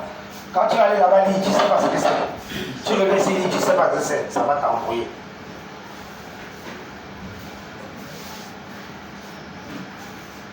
Alors, voilà ce même problème. Issa, dès qu'il arrivait, quand il regardait les Juifs qui n'avaient pas résolu ce problème de vêtements, il pouvait dire, malheur à vous, scribes, pharisiens, hypocrites, parce que vous ressemblez à des sépulcres blanchis qui paraissent beaux au dehors et qui au-dedans sont pleins de semences de mort et de toute espèce de malice. Et tu veux dire que je fais trop la prière, mais le problème là, tu n'as pas résolu, tu as encore qu'à faire. Or, quand Issa arrive, il observe. Il sait que ces gens-là n'ont pas résolu le problème. Il a dit, cherchez d'abord à résoudre ce problème avant de travailler pour Allah. Parce que tant que tu n'as pas résolu le problème là, tu travailles cadeau. Allah ne compte pas. Tu vas prier. Malheur à vous, scribes et pharisiens hypocrites, parce que vous ressemblez à des sépulcres blanchis, qui paraissent beaux au dehors, qui au dedans sont pleins de semences de mort. Pasteur, pape, bishop, tu n'as pas résolu le problème là. Toi-même, tu as le même problème. Tu n'es pas différent. Va te laver. Fais 1000 fois les ablutions. Si tu veux, lave-toi. C'est là où il disait à quelqu'un que quand tu fais les ablutions, tu penses que tu es pur. Et t'as plus. Parce que va te faire les selles, lave tes fesses. Sors tout de suite, fais seulement le doigt. Ça va te sentir. C'est pour dire que tu ne peux pas être plus. Déjà même l'eau que tu as en main n'est pas plus. Donc beaucoup de personnes cherchent à résoudre un problème physique, un problème spirituel avec des actions physiques, ce qui est impossible. Ça ne peut pas se résoudre. Or, quand on parle de la pureté c'est l'intérieur là qu'il faut résoudre. C'est ce qui est dedans que tu dois résoudre avant de résoudre l'extérieur. Si ce qui est dedans n'est pas résolu, ne tente même pas, tu n'imagines même pas que tu es en train de résoudre. Tu résous d'abord ce qui est dedans. Une fois ce qui est dedans est résolu, alors le dehors, si tu veux, tu laisses même ça. Tu fais tes ablutions, mais quand ton intérieur est déjà pur, le reste là, tu peux en faire tes ablutions, tu sais que tu as déjà résolu le problème de l'intérieur, le mécanisme est déjà bon. Le moteur est déjà en forme. Maintenant, l'extérieur là, si tu n'as pas l'eau, le rendement même que tu prends la poussière pour faire tes ablutions avec, et ce ne sont pas de pureté. Si tu n'as pas compris que d'autres pensent qu'il faut prendre l'eau pour être pur, non. Or, la pureté là, c'est à l'intérieur. Voilà pourquoi Issa pouvait dire laisse les morts ensevelir leurs morts.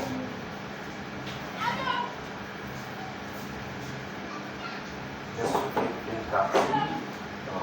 Maintenant, on voit les détails de la construction de l'arche. Quand Noé reçoit la grâce d'Allah, quand il sort des ténèbres, Allah lui dit comment il doit faire. Les choses d'Allah, tu n'inventes pas. Il lui dit comment il doit faire. Il lui dit comment il doit faire. Il dit, fais-toi une arche de bois de gopher. Tu disposeras cette arche en celui et tu enduiras le bois en dedans et en dehors. Le bois de gopher, c'est un bois que l'eau ne détruit pas facilement. Si Allah lui dit de prendre le bois de gopher, il va prendre un autre bois pour travailler. Et ça devait marcher. Parce que Allah savait ce qui va arriver. Donc quand il lui dit, prends cette qualité de choses pour faire, enduit, ça c'est comme le produit qu'on met à l'intérieur et à l'extérieur pour que l'eau n'entre pas dans le bateau. S'il lui disait, frotte ça dedans et tu frottes dehors, il frotte dedans, il ne frotte pas dehors, ça va marcher. Il devait faire avec exactitude ce que le propriétaire lui disait de faire. Il lui dit, voici, il lui a d'abord donné le matériel. Maintenant, il lui donne le plan. Voici comment tu la feras. Il dit, voici comment tu vas construire l'arche. Ce n'est pas quelque chose que tu vas inventer à ta manière. Il dit, voici comment tu la feras. L'arche aura 300 coudées de longueur. 300 coudées, c'est 150 mètres. Un coudé, c'est 50 centimes. 50 coudées de largeur, donc 25, et 15 et 30 coudées de large, 15 mètres de hauteur. Donc l'arche de Noé pouvait avoir une hauteur de l'étage de 5 niveaux sur 150 mètres de long. Tu feras à l'arche une fenêtre que tu réduiras d'une coudée. Donc même la fenêtre, tout ce qui est dedans, c'est Allah qui lui dit comment il doit faire. Noé n'a rien inventé.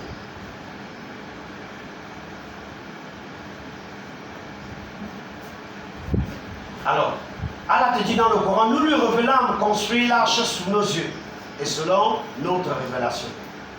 Et quand notre commandement viendra et que le fou bourdonnera, achemine là-dedans un couple de chaque espèce, ainsi que ta famille, sauf ceux d'entre eux contre qui la parole a été prononcée.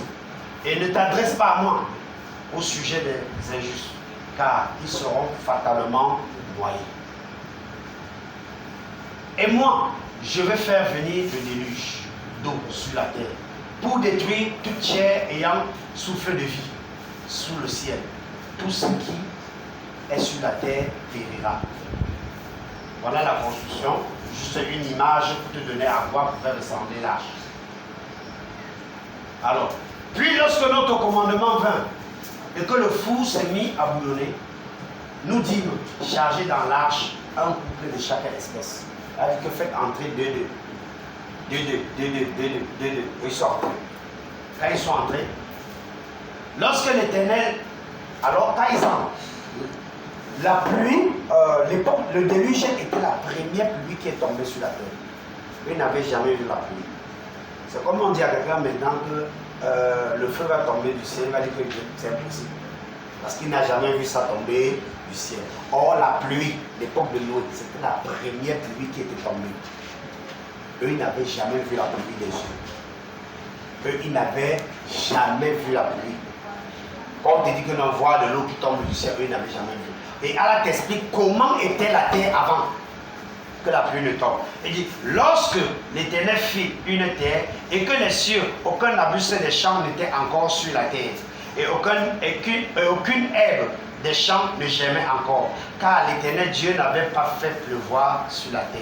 Il n'y avait point d'homme pour cultiver le sol. Il continue. Mais une vapeur s'éleva de la terre et arrosait toute la surface du sol. Donc quand tu marches souvent le matin, tu sens la vapeur qui sort. Elle dit que c'est comme ça. Donc le sol sortait de la vapeur pour arroser. Alors, et Dieu fit l'étendue. Il sépara les eaux qui sont au-dessous avec les eaux qui sont au-dessus. Cela fut ainsi. Alors la terre était ainsi, protégée. Voilà des villes que nous avions fait périr quand le peuple commirent des injustices. Cette injustice, c'est quoi?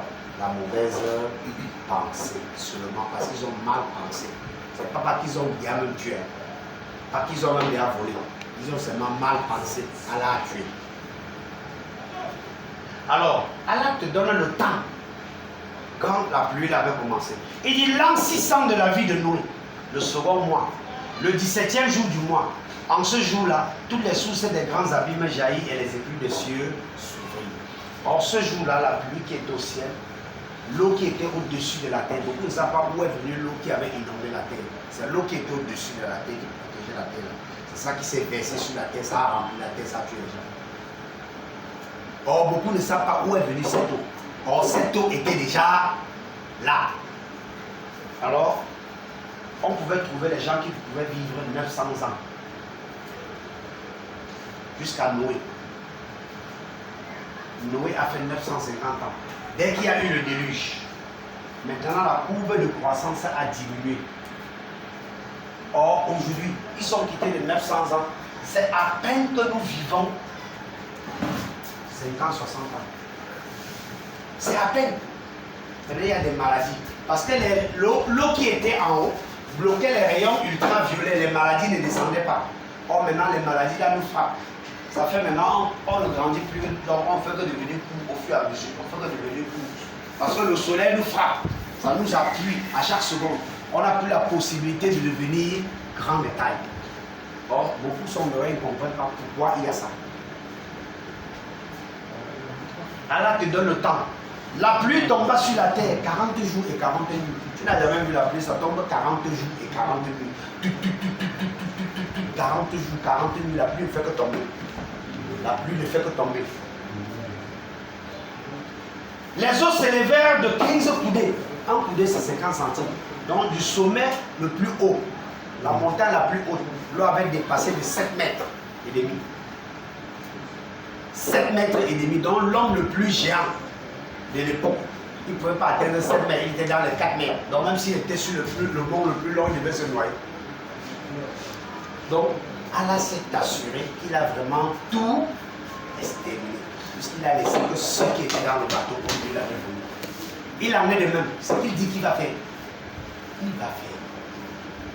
Voilà pourquoi il dit, est-ce que les nouvelles de ceux qui sont passés, est-ce que tu as d'aide?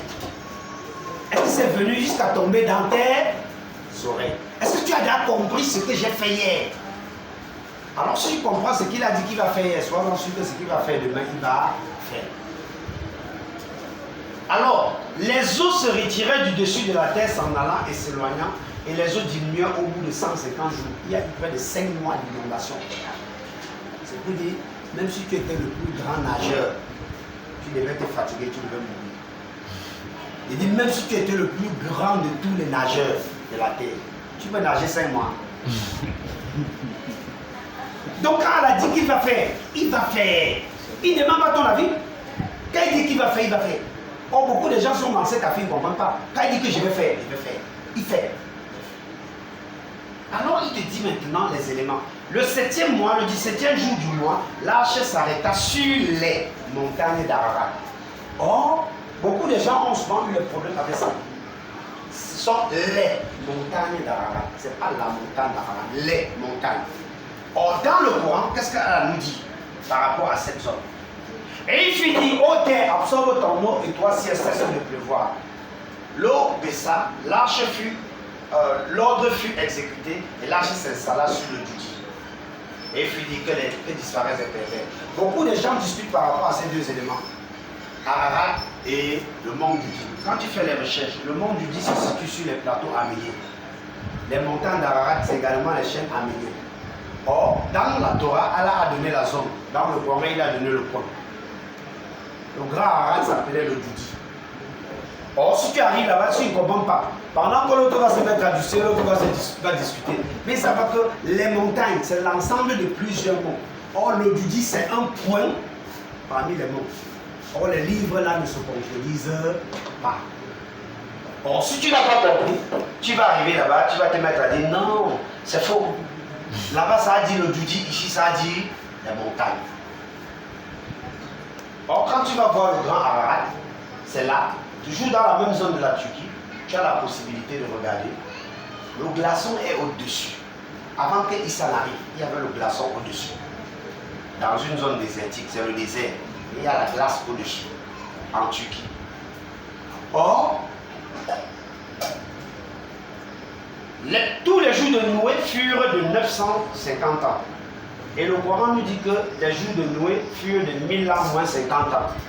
Est-ce que ce n'est pas la même réponse? Hein? Mais quelqu'un va dire que non, là-bas c'est faux, ici c'est vrai, ici c'est faux, ici c'est vrai. Là-bas c'est dit que les jours de Noé furent de 1000 ans. Dans le Coran c'est 1000 ans moins 50 ans. Le résultat c'est combien? 950. Dans la Torah ça dit 950. Quelqu'un va l'aider, c'est à discuter. Le Coran dit que je suis venu confirmer. Mais comme il ne connaît pas la confirmation, il se met aussi à discuter. Or les livres là ne s'opposent pas. Alors nous avions eu le cas de Fernand Navarra, c'était un alpiniste qui a commencé, l'alpinisme c'est celui qui monte sur la truc, il glisse sur la glace là. Alors il est parti en Turquie, il a demandé l'autorisation, on lui a donné la permission, ça c'est l'intérieur de l'arche. Tu as encore la possibilité d'aller vérifier toi-même. Maintenant tu as ton argent, tu payes, tu vas voir l'arche de Noé. Allah s'est arrangé à cacher ça dans la glace au désert. Donc Allah a fait un frigo à ciel ouvert. Il a caché dedans. Pour que tous ceux qui sont les incrédules, les têtus, que tu viens dire que va voir. Voilà ce que j'avais fait. On te raconte l'histoire. On dit que est-ce que tu as vu les lâches? Tu as compris l'histoire qui colle à ça? On dit que c'est encore là. Tu es capable d'aller voir. Tu payes ton billet d'argent. Tu vas en Turquie. Et si ça ne va pas, tu as Internet. Tu tapes dessus. Tu poses sur l'arche de Noé. On va te donner tous les détails. On va te dire où ça se trouve. Là-dedans, on pouvait encore voir les grains. Parce que c'était caché dans le glaçon. Ça a permis que des milliers d'années, l'arche de Noé est quittée jusqu'à ce qu'aujourd'hui, en 2010, on a découvert. C'était un journal chinois qui avait découvert le 26 avril 2010. Tu es capable d'aller toi-même vérifier. Tu es capable d'aller vérifier. Tu as ton argent. Ça va pas, tu prends Internet, tu vérifies. Maintenant, quand quelqu'un viendra parler de l'arche de Noé, quand il parle mal, tu connais. Elle parlait bien, tu connais. S'il est sur la mauvaise route, tu connais. Il va plus vite, tu couper l'oreille, dire que c'est monté. Quand il va dire non, c'est un conte de fait, ça n'a jamais existé. Tu sais que lui là, il n'est pas informé. Il n'a pas d'information. Alors on a passé son carbone 14 ans découvert également, c'était le bois que Allah avait demandé à Noé d'utiliser. Alors voilà pourquoi Allah peut dire cela fait partie des récits que nous te racontons concernant les cités. Les unes sont encore debout, tandis que d'autres sont complètement effacées. D'autres, tu peux bien voir. C'est encore là. Voilà pourquoi il a dit ceux qui ont été chargés de la Torah et qui ne l'ont pas appliqué sont pareils à l'âne du porteur des livres. Il faut repartir dans la Torah pour avoir les détails et être sûr de ce que tu fais. Être sûr de ce que tu dis. Noé pouvait dire, Seigneur, ne laisse sur terre aucun infidèle.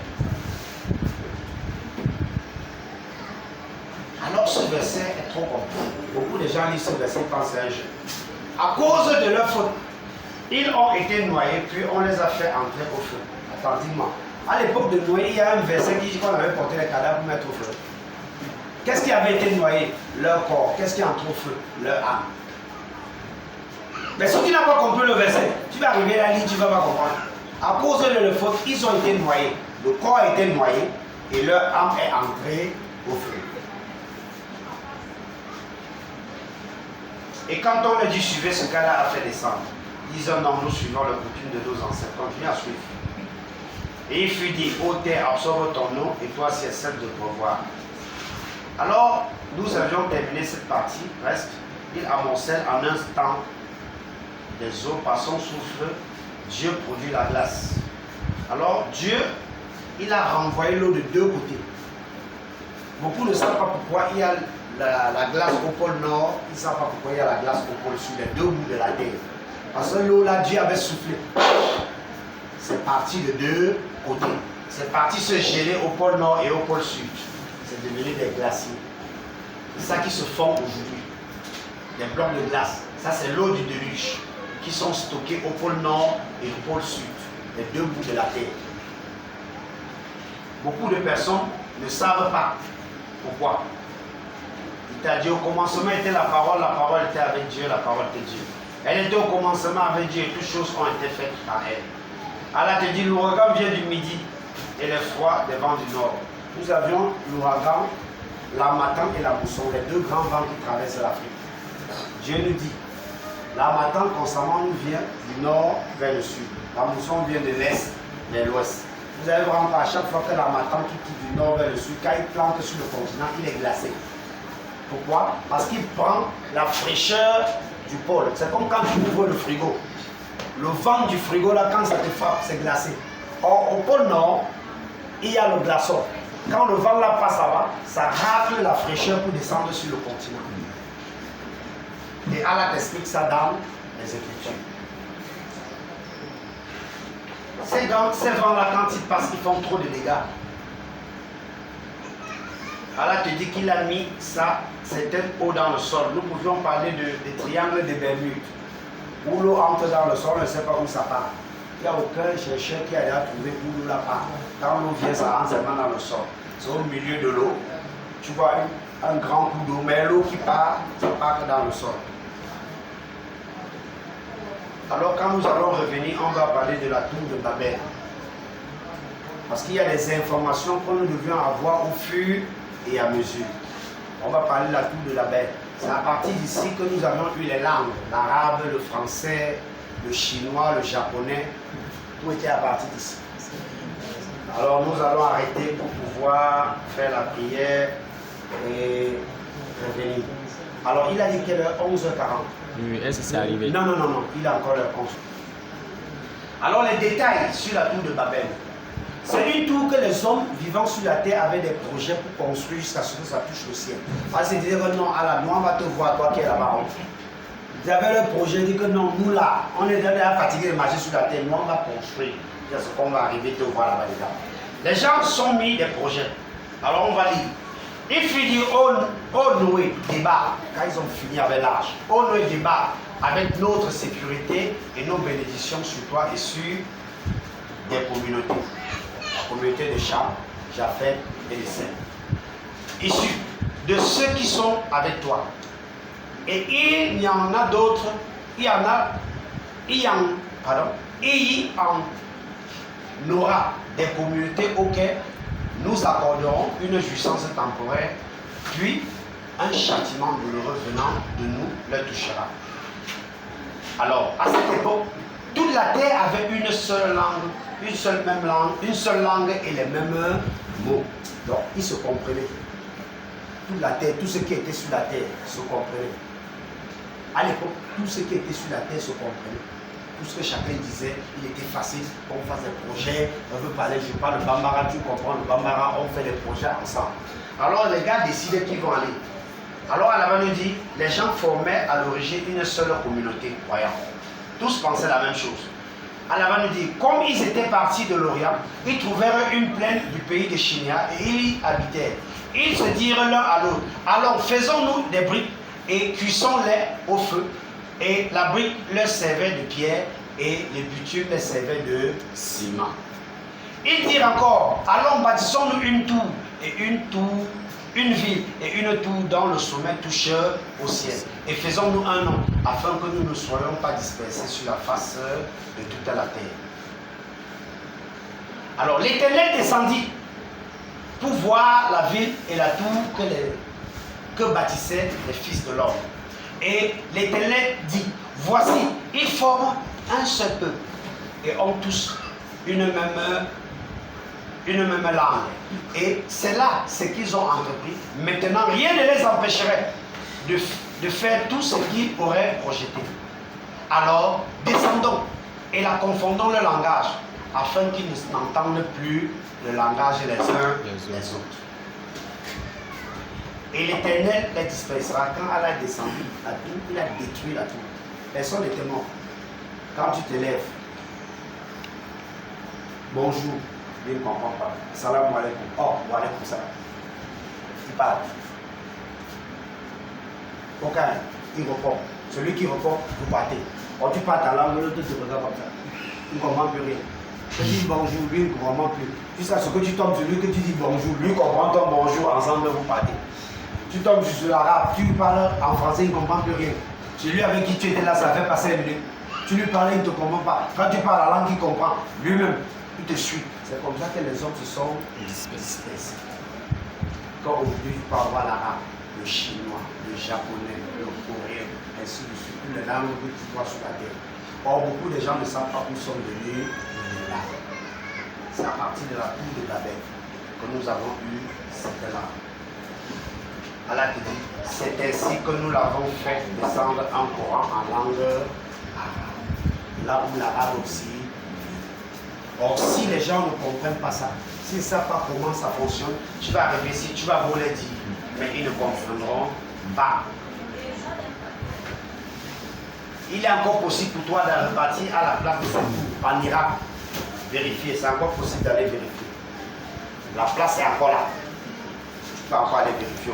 La tour de Babel. Oui, l'endroit où on avait construit. C'est encore possible de pouvoir aller vérifier.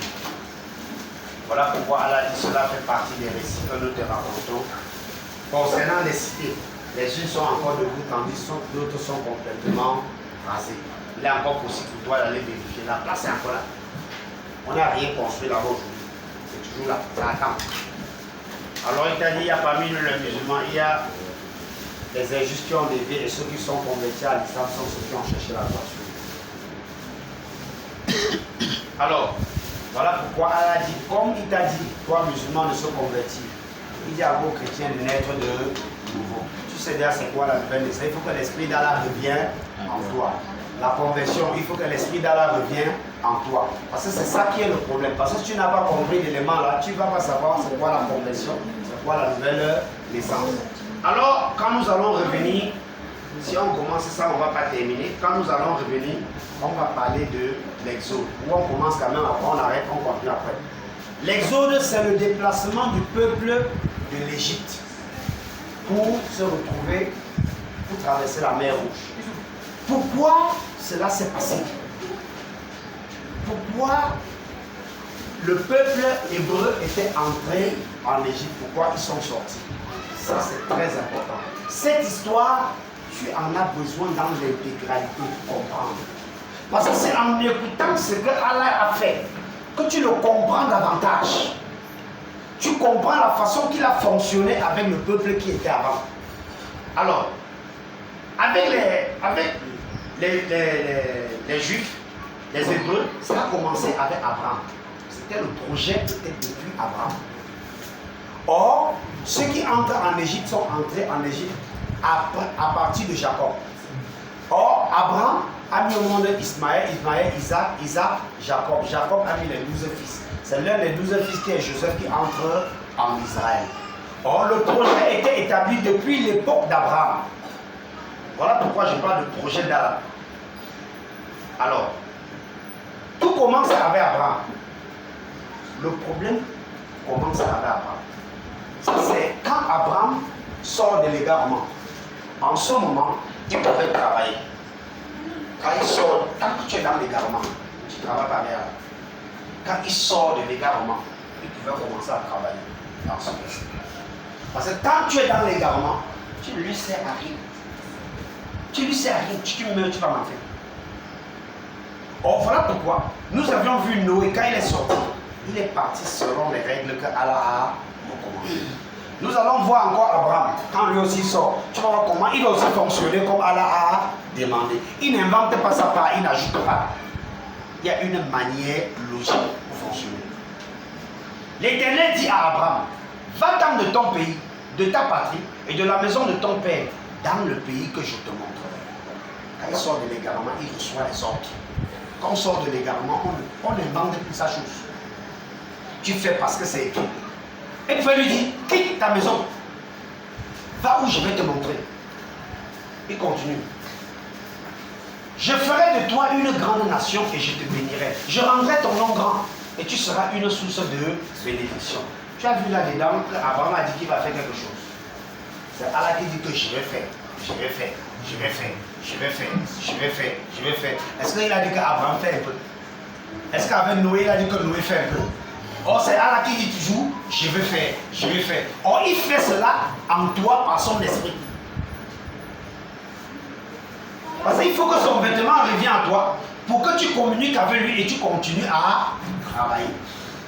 Or, voilà pourquoi il dit, je ferai de toi une grande nation et je te bénirai. Je rendrai ton nom grand et tu seras une source de bénédiction. Donc, c'est pour dire, Abraham, on se l'a dit, je te bénirai. Tout ça là qui dit, c'est comme tu as un enfant qui dit, je vais t'envoyer à l'école, tu seras ministre, tu seras procureur de la République, tu seras président de la République, tu seras. L'enfant se dit, oui papa, j'ai compris, oui papa, j'ai compris, oui papa. Et papa maintenant met le mécanisme pour que l'enfant arrive au point. C'est la même chose. Or, Abraham également a la lui dit. Et Abraham était très riche. Si c'est pour la richesse financière, Abraham était très riche. L'argent, il avait. Mais il n'était pas béni. Et je te bénirai. Tu seras une source de bénédiction. Or, beaucoup de gens pensent que la bénédiction d'Allah, c'est l'argent. Non. La bénédiction d'Allah, c'est son vêtement qui te donne. C'est le salut qui te donne. C'est ça qu'il appelle la bénédiction. Or, si tu as l'argent, ça te fait entrer au paradis. C'est un peu ça. Or, les gens ne comprennent pas c'est quoi la bénédiction d'Allah. Alors, Allah a promis à Abraham un territoire, une grande nation, une bénédiction. Et l'Éternel dit à Abraham, quand il a fini de lui dire, il dit que Abraham, comme je t'ai dit, je vais te donner le terrain. Je vais te donner beaucoup d'enfants. Je vais te donner. Mais il faut savoir que les enfants que tu vas accoucher, ils seront esclaves dans un pays que moi je vais choisir. Est-ce qu'Abraham connaissait le pays? Abraham savait même ce qui va arriver. Mais Allah lui dit que les enfants qu'il va te donner, ils seront esclaves dans un pays que moi je vais choisir. Écoute comment les choses sont passées. Histoire des Hébreux. Abraham a mis au monde Isaac. Isaac a mis au monde Jacob. C'est Jacob qui est devenu Israël. Il a mis au monde les 12 fils qui sont partis en captivité dans un pays, dans ce verset. Et l'Éternel dit à Abraham, sache que tes descendants seront étrangers dans un pays qui ne sera point à eux. Et ils seront asservis. On les opprimera pendant 400 ans. Ça dit que non, ils vont partir être esclaves dans un pays où ils vont faire 400 ans de souffrance. Oh, il dit ça à Abraham. Ceux qui vont même aller dans le pays là pour faire l'esclavage, là, ils ne sont même pas encore nés. Ils ne sont même pas encore nés. Ils sont encore dans le ventre. Mais Allah a ses projets sur eux. Il continue. Il dit, lorsque Pharaon, ils sont entrés, lorsque Pharaon les a allés le peuple, quand ils sont entrés, ils ont fait 400 ans. Il fallait maintenant sortir. Ça, c'est aussi un autre enseignement. Quand ils sont entrés, ce qu'ils faisaient dedans, si on se met à parler de ça, on va faire même toute la vie ici. Donc voilà pourquoi on te dit ce qu'il faut que tu comprennes. Alors, quand ils sont entrés, il fallait maintenant qu'ils sortent. Après 430 ans, ils étaient entrés en Égypte, 70 personnes. Il fallait maintenant qu'ils sortent. Allah avait dit que vous allez sortir avec beaucoup d'argent, beaucoup de trucs, ils sont sortis avec. Alors quand les gens sortent, alors il va dire, lorsque Pharaon laissa aller le peuple, Dieu ne conduisit point par le chemin des pays des Philistins, quoique le plus proche. Et car Dieu dit, le peuple pourra se repentir en voyant la guerre et retourner en Égypte. Or, quand il est fait sortir de l'Égypte, il y a les Philistins qui sont sur le chemin, un chemin de 11 jours, pour arriver où Allah avait prévu qu'ils devaient arriver. Il dit que je ne passe pas par là-bas avec eux. Il les a pris, ils sont partis, passés par le désert. Tu sais combien de temps ils ont fait? Ils ont fait 40 ans. Une route que en passant tout droit, tu devais faire 11 jours. Nuit et jour. Mais il te fait passer sur une route que tu as fait 40 ans. Donc beaucoup de gens pensent que Allah c'est un amateur. Il a dit que vous ne connaissez pas le fait là. Or une route que tu vas aller, tu coupes tout droit comme ça. Pour arriver, ça fait 11 jours. Mais il te fait faire comme ça. Pour revenir ici, 40 ans après. Or, dans cette affaire, beaucoup de personnes qui n'ont pas compris, voilà pourquoi il dit, mais Dieu fit faire au peuple un détour par le chemin du désert, vers la mer Rouge. Les enfants d'Israël montaient en nombre hors du pays d'Égypte. Alors, à partir d'ici, tu entends parler d'Israël. Quelle est l'origine du nom Israël? Parce que si tu ne comprends pas l'origine du nom Israël, quand on a dit Israël, tu ne vas pas savoir ce que c'est. Tu vas te poser la question, Israël, ça vient d'où? Israël, c'est le jour que Jacob devient soumis à Allah selon les règles. Car Allah change son nom, il appelle Israël. C'est comme le jour que chaque soumis sort de l'égarement. Aux yeux d'Allah, Allah l'appelle Israël. Donc quand quelqu'un sort de l'égarement, pour lui, il devient Israël directement. Donc ton nom d'avant, Allah ne t'appelle plus comme ça. Parce qu'Allah donne lutte pour Israël, lutte pour Israël. Donc lutte pour tous ceux qui sont sortis de l'égarement. Il les appelle tous Israël. Or si tu ne comprends pas, quand on va dire Israël, tu ne vas pas comprendre le lien que tu as. Voilà pourquoi d'autres qui n'ont pas compris disent non, Jésus est venu pour les enfants d'Israël. Mais ils ne comprennent pas c'est quoi Israël. Or, c'est le jour que Jacob sort de l'égarement qu'Allah lui donne le nom d'Israël. Ça se passe ici. Jacob demeurera seul, c'est le jour qu'Allah lui fait la charada. Jacob demeurera seul, alors un homme lutta avec lui jusqu'au lever de l'aurore. Voilà qui ne pouvait le vaincre. Cet homme le frappa à l'embouchure de la hanche. Et l'embouchure de la hanche de Jacob se dénit pendant qu'il lutta avec lui. Alors, il dit, laisse-moi aller, car l'aurore arrive, le jour arrive. Et Jacob répondit, je ne te laisserai point aller, que tu ne m'aies béni. Il lui dit, quel est ton nom? Il lui répondit, Jacob, je m'appelle Jacob. Alors il lui répond, il lui dit encore, ton nom ne sera plus Jacob, mais tu seras appelé Israël. Là où il change son nom, tu seras appelé Israël. Pourquoi? Car tu as lutté avec Dieu. Est-ce qu'on peut lutter avec Dieu? On gagne Dieu. Or, si tu n'as pas compris, beaucoup de gens pensent que une lutte physique. Non, depuis que nous avons commencé, si tu luttes, depuis que nous avons commencé là, tu luttes, tu es en train de lutter avec Dieu. Parce que tu dis que on m'avait dit que, mais il dit que, on m'avait dit que, mais toi tu dis que, on m'avait dit que, mais toi tu dis que, on m'avait dit que, et ça ne fait que te troubler la tête. On va voir qui va gagner entre vous deux. Ou c'est Dieu qui va gagner, ou c'est toi qui va gagner. Mais attention, si Dieu te laisse gagner, c'est une bonne chose. Mais si tu gagnes, tu es en danger. Si Dieu te laisse gagner, c'est une bonne chose. Mais si lui, il te gagne, c'est pas bon. Il dit encore, ton nom ne sera plus Jacob, mais tu seras appelé Israël, car tu as lutté avec Dieu et avec les hommes, et tu as été vainqueur. Alors, Jacob est sorti de l'égarement. C'est Jacob qui est maintenant appelé Israël. Un soumis aux yeux d'Allah. Allah l'appelle Israël. Or, maintenant, quand tu te lèves, quand on dit Israël, si tu comprends l'histoire d'Israël, tu sais de quoi il s'agit, sur le plan physique et sur le plan spirituel. Alors les frères, on va s'arrêter ici. Ainsi parle, maintenant on va lire ce dernier verset. Ainsi parle maintenant l'Éternel.